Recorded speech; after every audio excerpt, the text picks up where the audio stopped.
Hi hello ನಮಸ್ಕಾರ, welcome back to my channel. ಯಾರಾದರೂ first time ನನ್ನ ಚಾನಲ್ ನೋಡ್ತಾ ಇದ್ದರೆ ನಾನು ಕೇಳೋದ್ರಿಂದ ಸಿಂಪಲ್ ಲೈಫ್ ಸ್ಟೈಲ್ ಲಾಗ್ಸ್ನ ಶೇರ್ ಮಾಡ್ತಾ ಇರ್ತೀನಿ. ಸೊ ಇನ್ನೂ ಸಬ್ಸ್ಕ್ರೈಬ್ ಮಾಡ್ಕೊಂಡಿಲ್ಲ ಅಂದರೆ ಸಬ್ಸ್ಕ್ರೈಬ್ ಮಾಡಿಕೊಂಡು ಹಾಗೆ ಲೈಕ್ ಮಾಡಿ, ಹಾಗೆ ಹೈಪ್ ಇರುತ್ತೆ ಅಲ್ಲ ಲೈಕ್ ಪಕ್ಕ, ಸೊ ಹೈಪ್ ಕೊಟ್ಬಿಟ್ಟು ವಿಡಿಯೋನ ಕಂಟಿನ್ಯೂ ಮಾಡಬೇಕು ಅಂತ ಹೇಳ್ಬಿಟ್ಟು ಕೇಳ್ಕೊತಾ ಇದ್ದೀನಿ. ಸೊ ಬನ್ನಿ ಇವತ್ತಿನ ಲಾಗ್ ಸ್ಟಾರ್ಟ್ ಮಾಡೋಣ. ಸ್ವಲ್ಪ ವಾಯ್ಸು ಅಡ್ಜಸ್ಟ್ ಮಾಡ್ಕೊಳ್ಳಿ, ಕೋಲ್ಡ್ ಆಗಿದೆ.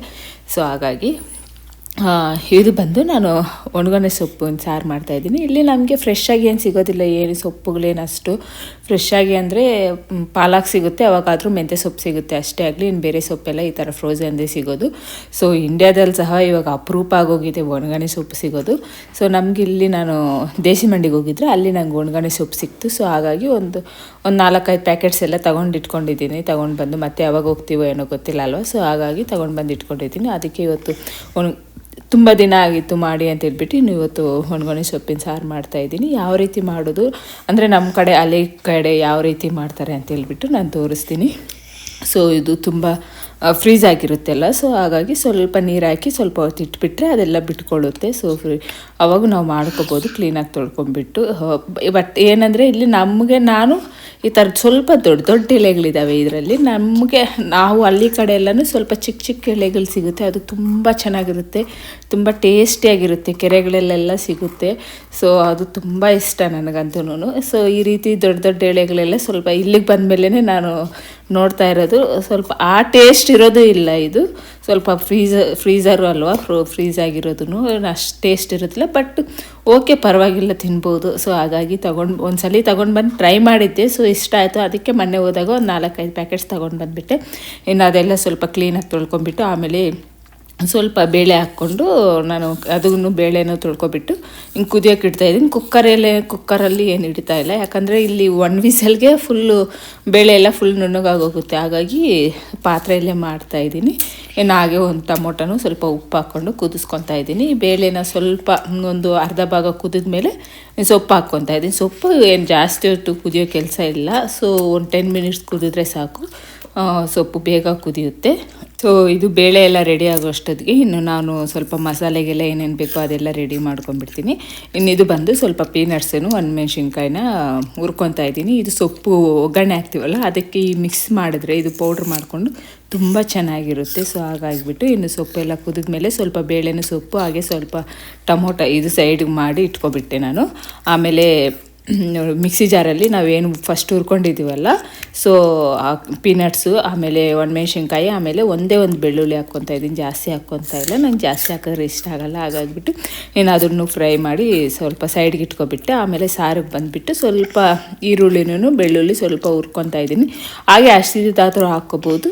ಸ್ವಲ್ಪ ಈ ರೀತಿ ಹುರ್ಕೊಂಡ್ರೆ ಸ್ವಲ್ಪ ಹಸಿ ಸ್ಮೆಲ್ ಅಷ್ಟೇನು ಅನಿಸಲ್ಲ ಅಂತ ಹೇಳ್ಬಿಟ್ಟು ನಾನು ಈ ರೀತಿ ಹುರ್ಕೊತಾ ಇದ್ದೀನಿ. ನಮ್ಮ ಅಮ್ಮವ್ರು ಹಾಗೆ ಡೈರೆಕ್ಟಾಗಿ ಹಸಿದು ಹಾಕ್ಬಿಡ್ತಾರೆ. ಇನ್ನು ಸ್ವಲ್ಪ ಹುಳಿಗೋಸ್ಕರ ನಾನು ಸ್ವಲ್ಪ ಹುಣಸೆಹಣ್ಣು ಹಾಕಿದ್ದೀನಿ, ಯಾಕಂದರೆ ಆ ಟೊಮೊಟೊ ಅಷ್ಟು ಹುಳಿ ಇರೋದಿಲ್ಲ. ಹಾಗಾಗಿಬಿಟ್ಟು ಇನ್ನು ಸ್ವಲ್ಪ ಕೊಬ್ಬರಿ, ಜೀರಿಗೆ, ಇನ್ನು ಸಾಂಬಾರು ಪುಡಿ ಹಾಕ್ಕೊತಾ ಇದ್ದೀನಿ. ಇದಕ್ಕೆ ಸಾಂಬಾರು ಪುಡಿ ಆದರೂ ಹಾಕ್ಕೋಬೋದು, ಇಲ್ಲಾಂದರೆ ಹಸಿಮೆಣ್ಸಿನ್ಕಾಯಿ ಇರುತ್ತಲ್ಲ, ಸೊ ಅದು ಹುರ್ಕೊಂಬಿಟ್ಟು ಹಾಕ್ಕೋಬೋದು, ಅದು ಚೆನ್ನಾಗಿರುತ್ತೆ ಟೇಸ್ಟು. ಈ ಥರ ಸಾಂಬಾರು ಪುಡಿ ಹಾಕ್ಕೊಂಡ್ರೆ ಸೇಮ್ ಒಬ್ಬಟ್ಟು ಸಾರು ಥರ ಟೇಸ್ಟ್ ಬರುತ್ತೆ. ಸೊ ಹಾಗಾಗಿ ಸಾಂಬಾರು ಪುಡಿ ಹಾಕ್ಕೊತಾ ಇದ್ದೀನಿ. ಇನ್ನು ಟೊಮೊಟೊನು ಸೊಪ್ಪು ಸೈಡ್ಗೆ ತಣ್ಣಗಾಗೋಕೆ ಇಟ್ಟಿದ್ದೆ ಅಲ್ಲ, ಸೊ ಅದು ಹಾಕ್ಕೊಂಡು ಲಾಸ್ಟಲ್ಲಿ ಸ್ವಲ್ಪ ಕೊತ್ತಂಬರಿ ಸೊಪ್ಪು ಹಾಕ್ಕೊಂಡು ಎಲ್ಲನೂ ಮಿಕ್ಸಿ ಜಾರ್ಗೆ ಹಾಕ್ಕೊಂಡು ಈ ರೀತಿ ನಾವೇನು ಕುದಿಯೋಕೆ ಇಟ್ಟಿದ್ವಲ್ಲ ನೀರು, ಅಂದರೆ ಸೊಪ್ಪು ಕುದಿದಿರೋ ನೀರು ಇರುತ್ತಲ್ವ, ಸೊ ಅದನ್ನು ಹಾಕ್ಕೊಂಡ್ಬಿಟ್ಟು ಮಿಕ್ಸ್ ಮಾಡ್ಕೊಂಡು ಚೆನ್ನಾಗಿ ಕುದಿಸ್ಬೇಕು ಸಾಂಬಾರನ್ನ. ಅವಾಗ ಟೇಸ್ಟ್ ತುಂಬ ಚೆನ್ನಾಗಿರುತ್ತೆ. ನಾವು ಎಷ್ಟು ಕುದಿಸಿದ್ರೂ ಅಷ್ಟು ಚೆನ್ನಾಗಿರುತ್ತೆ ಟೇಸ್ಟು. ಇನ್ನು ನಾನು ಸ್ವಲ್ಪ ಉಪ್ಪು ಸಾಲದು ಅನ್ನಿಸ್ತು, ಸೊ ಹಾಗಾಗಿ ಉಪ್ಪು ಹಾಕ್ಕೊಂಡ್ಬಿಟ್ಟು ಇನ್ನು ಚೆನ್ನಾಗಿ ಕುದಿಸ್ತಾ ಇದ್ದೀನಿ. ಸ್ವಲ್ಪ ಚೆನ್ನಾಗಿ ಕುದಿದ್ಮೇಲೆ ಇನ್ನು ಇದಕ್ಕೆ ಒಗ್ಗರಣೆ ಹಾಕ್ಕೊಳೋದಷ್ಟೇ. ಇನ್ನು ಒಗ್ಗರಣೆಗೆ ನಾನೇನು ಈರುಳ್ಳಿ ಆ ಥರದ್ದೇನು ಹಾಕ್ತಾಯಿಲ್ಲ, ಯಾಕಂದರೆ ಆಲ್ರೆಡಿ ಸಾಂಬಾರಿಗೆ ಹಾಕಿದ್ದೀನಲ್ಲ ಹುರ್ಕೊಂಡ್ಬಿಟ್ಟು. ಸೊ ಹಾಗಾಗಿಬಿಟ್ಟು ನಾನು ಅದೇನು ಈರುಳ್ಳಿ ಆ ಥರದ್ದೇನು ಹಾಕ್ತಾಯಿಲ್ಲ. ಸ್ವಲ್ಪ ಜೀರಿಗೆನೂ ಕರಿಬೇವಿನ ಸೊಪ್ಪು ಎಣ್ಣೆಯಲ್ಲಿ ಒಗ್ಗರಣೆ ಹಾಕ್ಕೊಂಡ್ಬಿಟ್ಟು ಸಾರು ಮಿಕ್ಸ್ ಮಾಡಿಬಿಟ್ಟೆ ಅಷ್ಟೇ. ಇನ್ನು ಇಲ್ಲಿ ಬಂದು ಸೊಪ್ಪಿನ ಒಗ್ಗರಣೆ ಹಾಕ್ಕೊತಾ ಇದ್ದೀನಿ. ಇನ್ನು ಸೊಪ್ಪಿನ ಒಗ್ಗರಣೆಗೆ ಬಂದುಬಿಟ್ಟು ಏನು ಅಷ್ಟೇನು ಬೇಕಿರೋದಿಲ್ಲ. ಸೊ ಆಲ್ರೆಡಿ ಪೀನಟ್ಸ್ ಎಲ್ಲ ಪೌಡ್ರ್ ಮಾಡಿ ಇಟ್ಕೊಂಡಿದ್ದೀವಲ್ಲ, ಸೊ ಹಾಗಾಗಿ ನಾನು ಸ್ವಲ್ಪ ಈರುಳ್ಳಿ ಸ್ವಲ್ಪ ಹಾಕ್ಕೊಂಡು ಒಗ್ಗರಣೆಗೆ ಆಯಿಲಲ್ಲಿ ಈರುಳ್ಳಿ ಹುರ್ಕೊಂಡ್ಬಿಟ್ಟು ಆಮೇಲೆ ಸೊಪ್ಪು ಹಾಕ್ಬಿಟ್ಟು ನಾವೇನು ಪೀನಟ್ಸ್ ಹುರ್ಕೊಂಡಿದ್ದೀವಿ ಸೊ ಆ ಪೌಡ್ರ್ ಹಾಕ್ಕೊಂಡು ಮಿಕ್ಸ್ ಮಾಡ್ಕೊಂಡು ತಿನ್ನೋದು. ಸೊ ಇದು ನಮ್ಮ ಇಷ್ಟ, ಆ ಪೀನಟ್ಸ್ ಪೌಡ್ರ್ ಹಾಕಾದರೂ ಆಗ್ಬೋದು, ಹಾಗೆ ಆದರೂ ತಿನ್ಬೋದು. ಬಟ್ ಪೀನಟ್ಸ್ ಪೌಡ್ರ್ ಹಾಕಿದ್ರೆ ತುಂಬ ಚೆನ್ನಾಗಿರುತ್ತೆ, ಟೇಸ್ಟಿಯಾಗಿ ಹೇಗಿರುತ್ತೆ ಅದಕ್ಕೆ ನಾನು ಹಾಕ್ಕೊತಾ ಇದ್ದೀನಿ. ಸ್ವಲ್ಪ ಬೇಗನೆ ಮಾಡಿಬಿಟ್ಟೆ ಅಡುಗೆ ಎಲ್ಲನೂ. ಸ್ವಲ್ಪ ಕೃತಿಕ ಸ್ವಲ್ಪ ಹೊತ್ತು ಮಲಗಿದ್ಲು, ಹಾಗಾಗ್ಬಿಟ್ಟು ಅವಳು ಎದ್ದೋಳು ಅಷ್ಟೊತ್ತಿಗೆ ಮಾಡಿಬಿಡೋಣ ಅಂತ ಹೇಳ್ಬಿಟ್ಟು ಇನ್ನು ಸ್ವಲ್ಪ ಬೇಗನೆ ಮಾಡಿಬಿಟ್ಟೆ. ಇನ್ನು ಅವಳು ಎದ್ದೋಳಿದ್ಮೇಲೆ ಅವಳಿಗೆ ಸ್ವಲ್ಪ ಬೆಳಿಗ್ಗೆ ಬ್ರೇಕ್ಫಾಸ್ಟ್ ಬಂದು ಇಡ್ಲಿ ಮಾಡಿದ್ದೆ. ಸೊ ಅವ್ಳು ತಿನ್ನಿಸ್ಬಿಟ್ಟು ಆಮೇಲೆ ಅವಳ ಜೊತೆ ಆಟ ಆಡ್ತಾಯಿದ್ದೀನಿ. ಯಾಕಂದರೆ ಅವಳು ಎದ್ದೋಳಿದ್ಮೇಲೆ ಸ್ವಲ್ಪ ಕಷ್ಟ ನನಗೆ ಅಡುಗೆ ಕೆಲಸ ಎಲ್ಲ ಮಾಡ್ಕೊಳೋದು. ಅವಳ ಜೊತೆನೇ ಇರಬೇಕು, ಇಲ್ಲಾಂದರೆ ಅವಳಿಗೆ ಎತ್ಕೊಂಡು ಅಡುಗೆ ಎಲ್ಲ ಮಾಡ್ಕೋಬೇಕಾಗುತ್ತೆ. ಇಷ್ಟು ದೊಡ್ಡವಳಾದರೂ ಇವಾಗೂ ಮನೇಲಿ ಯಾರೂ ಇರೋದಿಲ್ಲ ಅಲ್ವ, ಸೊ ನಾನು ಒಬ್ಬಳೇ ಅಲ್ವ, ಹಾಗಾಗಿಬಿಟ್ಟು ಎತ್ಕೊ ಅಂತ ಹೇಳ್ತಾನೆ ಇರ್ತಾಳೆ ನನಗೆ. ಹಾಗಾಗಿಬಿಟ್ಟು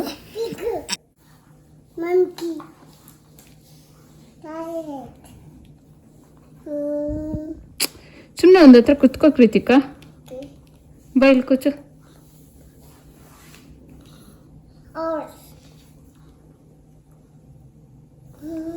Fox.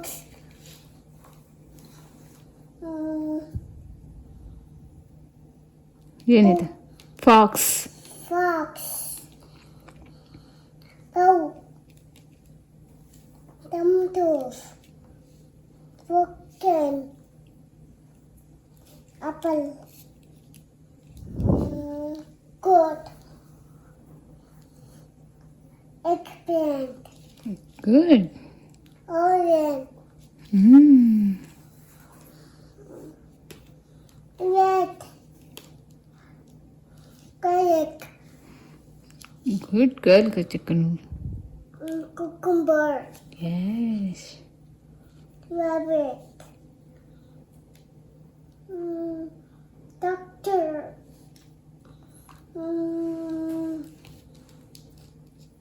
Potato.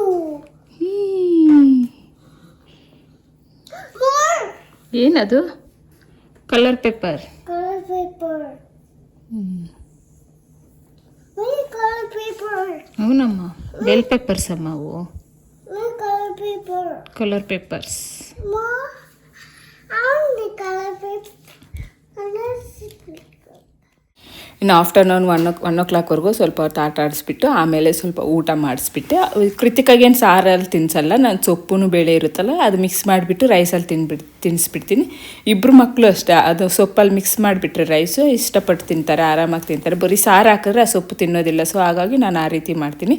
ಇನ್ನು ಜಿಶು ಸ್ಕೂಲಿಂದ ಬರೋ ಅಷ್ಟೊತ್ತಿಗೆ ಕೃತಿಕನೇ ಎದ್ದೊಳಿದ್ರು. ಸೊ ಹಾಗಾಗಿ ಸ್ವಲ್ಪ ಕೇಕ್ ರೆಡಿ ಮಾಡ್ಕೊತಾ ಇದ್ದೀನಿ, ಅಂದರೆ ಪ್ಲೇನ್ ಕೇಕ್ ಮಾಡ್ಕೊತಾ ಇದ್ದೀನಿ. ಸೊ ಆಫ್ರಿಕಾ ಡಿಲೈಟ್ ಮಾಡೋಣ ಅಂತೇಳ್ಬಿಟ್ಟು ತುಂಬ ದಿನದಿಂದ ಎಲ್ಲ ತೊಗೊಂಡು ಬಂದು ಇಟ್ಕೊಂಡಿದ್ದೀನಿ, ಬಟ್ ಮಾಡೋಕ್ಕಾಗಿರಲಿಲ್ಲ. ಸೊ ಹಾಗಾಗ್ಬಿಟ್ಟು ಇವತ್ತು ಮಾಡೋಣ ಅಂತೇಳ್ಬಿಟ್ಟು ನಾನು ಅದನ್ನೆಲ್ಲ ರೆಡಿ ಮಾಡ್ಕೊತಾ ಇದ್ದೀನಿ ಆಫ್ರಿಕಾ ಡಿಲೈಟ್ಗೆ. ಸೊ ಅದು ನೆಕ್ಸ್ಟ್ ವಿಡಿಯೋದಲ್ಲಿ ತೋರಿಸ್ತೀನಿ ನಾನು ಆಫ್ರಿಕಾ ಡಿಲೈಟ್ ಯಾವ ರೀತಿ ಮಾಡೋದು ಅದು ಯಾಕೆ ಅಂತೇಳ್ಬಿಟ್ಟು. ಯಾಕಂದರೆ ಒಂದೇ ದಿನವೇ ಮಾಡೋಕ್ಕಾಗಲ್ಲ. ಸೊ ಅದೆಲ್ಲ ನೆನೆಸ್ಬೇಕು ಆಫ್ರಿಕಾಟ್ಸ್ ಎಲ್ಲನೂ. ಸೊ ಹಾಗಾಗ್ಬಿಟ್ಟು ನಾನು ಇವತ್ತು ಸ್ವಲ್ಪ ಔಟ್ಸೈಡ್ ನಮಗೆ ಪ್ಲೇನ್ ಕೇಕ್ ಸಿಗೋ ಸ್ವಲ್ಪ ಕಷ್ಟ, ಅಷ್ಟು ಚೆನ್ನಾಗೂ ಇರೋದಿಲ್ಲ. ಇಲ್ಲಿ ಇಂಡಿಯಾದಲ್ಲಾದರೆ ತುಂಬ ಚೆನ್ನಾಗಿರೋ ಸಿಗುತ್ತೆ. ಅದಕ್ಕೆ ಮನೆಯಲ್ಲೇ ಟ್ರೈ ಮಾಡೋಣ ಅಂತೇಳ್ಬಿಟ್ಟು ಇವತ್ತು ಮಾಡ್ಕೊಂಡು ಇಟ್ಕೊಂಡ್ಬಿಟ್ರೆ ನಾಳೆ ಆಫ್ರಿಕಾ ಡಿಲೈಟ್ ನಾಳೆ ಮಾಡ್ಕೋಬೋದಲ್ವ ಅಂತೇಳ್ಬಿಟ್ಟು ಇವತ್ತೆಲ್ಲ ಮಾಡ್ಕೊತಾ ಇದ್ದೀನಿ ನಾನು. ಇನ್ನು ಇಬ್ಬರು ಜಗಳ ಸ್ಟಾರ್ಟ್ ಮಾಡಿದ್ರು. ಸೊ ನಾನು ಇಟ್ಕೋಬೇಕು ನಾನು ಮಾಡಬೇಕು ಅಂತೇಳ್ಬಿಟ್ಟು ಅದಕ್ಕೆ ಅವರಪ್ಪ ಸ್ವಲ್ಪ ಮೇಲ್ಗಡೆ ಮನೆ ಕರ್ಕೊಂಡೋದ್ರು, ಫ್ರೆಂಡ್ ಮನೆಗೆ. ನಾವು ಬರೋ ಅಷ್ಟೊತ್ತಿಗೆ ಅಮ್ಮ ರೆಡಿ ಮಾಡಿರ್ತಾರೆ ಬನ್ನಿ ಅಂತೇಳ್ಬಿಟ್ಟು. ಸೊ ಇನ್ನು ಔಟ್ಸೈಡ್ ಬೇರೆ ಫುಲ್ ಸ್ನೋ ಬೀಳ್ತಾಯಿತ್ತು. ಏನಾದರೂ ಬಿಸಿ ಬಿಸಿ ತಿನ್ನಬೇಕು ಅನ್ನಿಸ್ತಾಯಿತ್ತು ನನಗಂತೂ. ತುಂಬ ದಿನ ಆಯಿತು, ತುಂಬ ದಿನವೇ ಅಲ್ಲ, ತುಂಬ ವರ್ಷಗಳೇ ಆಗಿತ್ತು ನಾನಂತೂ ಮಸಾಲೆ ಪೂರಿ ಮಾಡಿಬಿಟ್ಟು ಮನೆಯಲ್ಲಿ.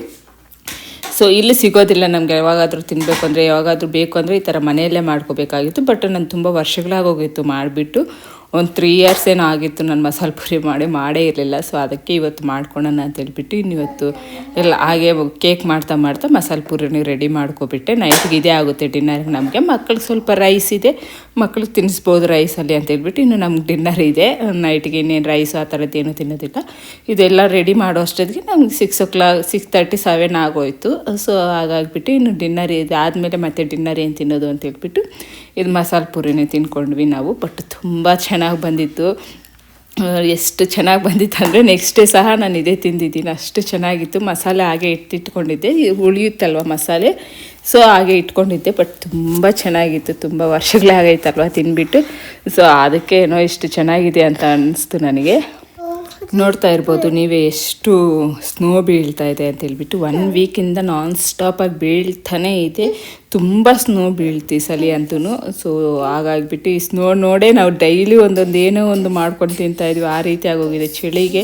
ಇನ್ನು ಔಟ್ಸೈಡ್ ಎಲ್ಲಿಗೂ ಹೋಗೋಕ್ಕಾಗಲ್ಲ. ಸೊ ಮನೆಯಲ್ಲೇ ಇರಬೇಕು, ಮನೇಲಿ ಏನು ಟೈಮ್ ಪಾಸ್ ಮಾಡೋದು ಅಂತ ಹೇಳ್ಬಿಟ್ಟು ಏನೋ ಒಂದು ಅಡುಗೆ ಮಾಡ್ತಾನೆ ಇರ್ತೀನಿ ನಾನಂತೂ. ಸೊ ಮಾಡಿಕೊಂಡು ಈ ರೀತಿ ತಿಂತಾ ಇರ್ತೀವಿ. ಸೊ ಇವತ್ತು ಮಸಾಲೆ ಪೂರಿ ಮಾಡಿಕೊಂಡೆ, ಸ್ವಲ್ಪ ಕೇಕ್ ರೆಡಿ ಮಾಡಿದೆ ನಾಳೆಗೋಸ್ಕರ. ಅದನ್ನು ನಾಳೆ ನೆಕ್ಸ್ಟ್ ವಿಡಿಯೋದಲ್ಲಿ ಶೇರ್ ಮಾಡ್ತೀನಿ ಆಫ್ರಿಕಾ ಡೆಲೈಟ್ ಯಾವ ರೀತಿ ಮಾಡೋದಂತೆ. ತುಂಬ ಸಿಂಪಲ್ಲು ಬಟ್ ತುಂಬ ಚೆನ್ನಾಗಿರುತ್ತೆ.